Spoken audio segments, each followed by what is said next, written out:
Johnny Walker, my boy, we gotta turn this ship around. We have to turn this ship around. But hey, it's your boy DHP, and this is a new series I'm gonna start doing every now and then. It's like a personal message, perspective, um, little thing I got going on with some of the marquee fights that's happening on the fight night and pay-per-view cards.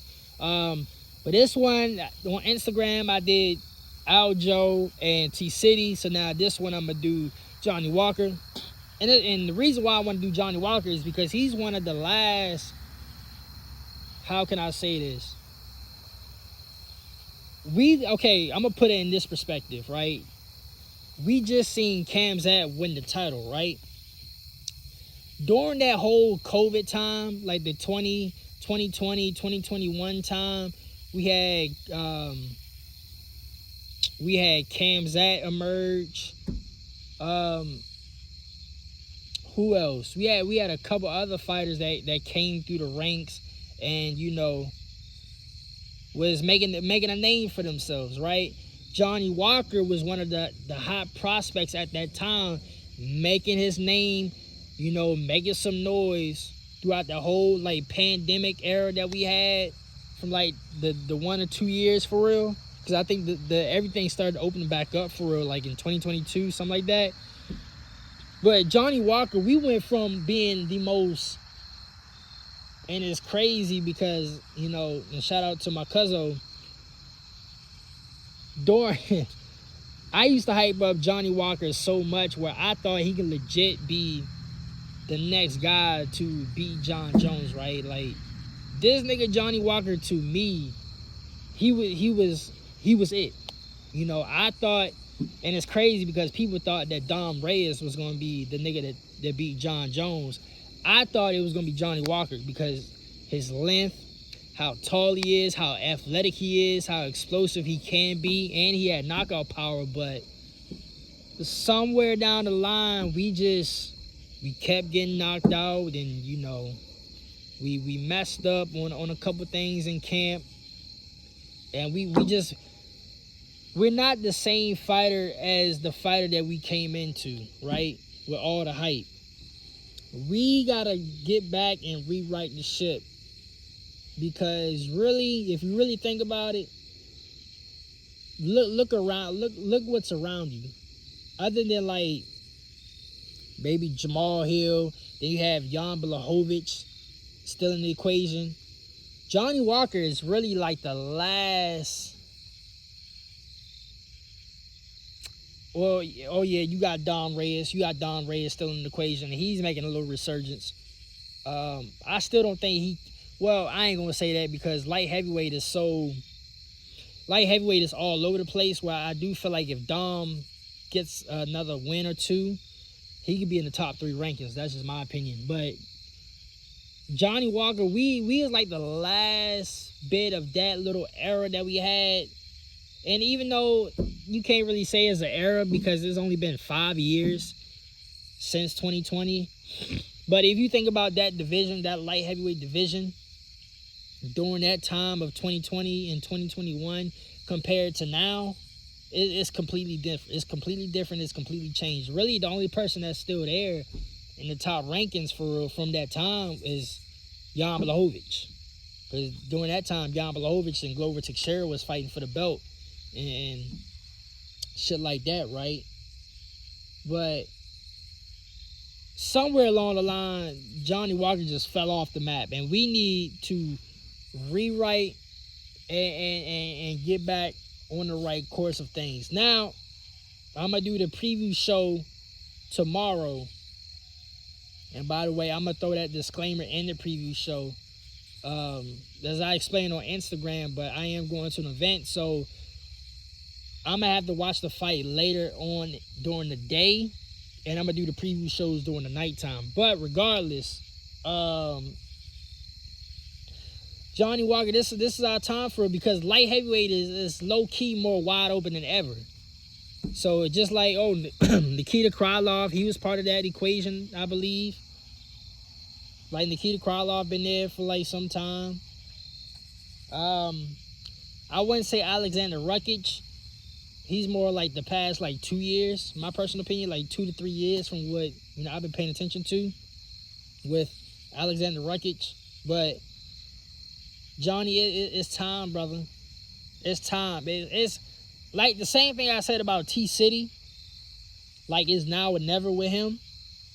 It's pretty much the same thing with Johnny Walker. It's really now or never. Because if you don't get in low key, I might even say let's try to go up to heavyweight. Let's try to go up to heavyweight, see what we can do from there. But it's time, brother. We gotta get back to where we were supposed to head towards. If Cam's at, and we all know the situation with Cam's at, how he got extremely sick and then he momentarily retired and he came back and stuff like that. But it took 5 years. It took 5 years basically for Cam's at to get the title, even though he should have been had a title. But if Cam's at got a title, now it's time to get ours. But and to be quite honest, it also makes you wonder, like, even with Johnny Walker and T City and the stuff that's going on in featherweight, but more so light heavyweight with Johnny Walker, are we really in a new generation shift?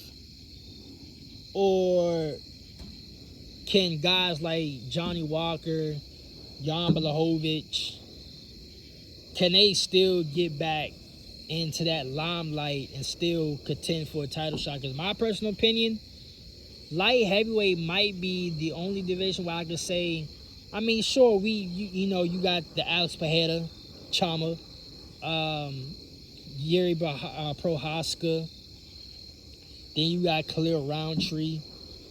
So I guess you can say it's a generational shift, but it's wide open. It's wide. Megami Unkalev, he's the champ now, right? But Megami, he's been in the game for not a long time, but he's been in the light heavyweight game for a while. So I can't really say Megami Unkalev is a new generation champion. So is it really a generational shift, or the guys like Jan Blachowicz and Johnny Walker, they can still come in and make some noise? I personally feel light heavyweight is the only division, weight class, in my personal opinion, that it's so wide open that we're not ready for a shift in the guard, a changing of the guard. We may have a passing of the torch when it comes to light heavyweight dominance. That's from John Jones to pretty much Alex Pereira, because Alex Pereira has the longest title defense in light heavyweight in recent years since John Jones. But Alex Pereira is like, he's such a combat sports legend that you can't really say he's a new generation fighter. Like, really, the new generation fighters we can say is, Topuria, Patty. You could somewhat say Islam, but Islam been in the game for a while too. But JDM, you can say that about JDM, but you can't really say nothing about light heavyweight as far as like the new generation fighters, other than maybe Yuri Prohaska and not even Khalil Roundtree, because Khalil Roundtree, he was a tough winner like seasons ago. So even Khalil Roundtree is low key a UFC vet at this point. He's just a late bloomer. So it took him since last year to finally get to where we thought he was supposed to be. But Johnny Walker, back to you, it's more wide open than ever. This weight class has not hit a true, legit generational shift in the guard. So you can still make some noise in this division. But crazy thing is, while I'm saying all this, he is going against a new generation light heavyweight who's no fucking slouch. Min Zhang Yang, he is a monster. And we're going to get to that in the preview show tomorrow. But anyway, I don't want to waste y'all time too much. I'm going to go ahead and get out of here. Y'all make sure y'all tune into the preview show tomorrow for YouTube and Instagram. But until tomorrow, for that preview show. I'll holler at y'all niggas later, man.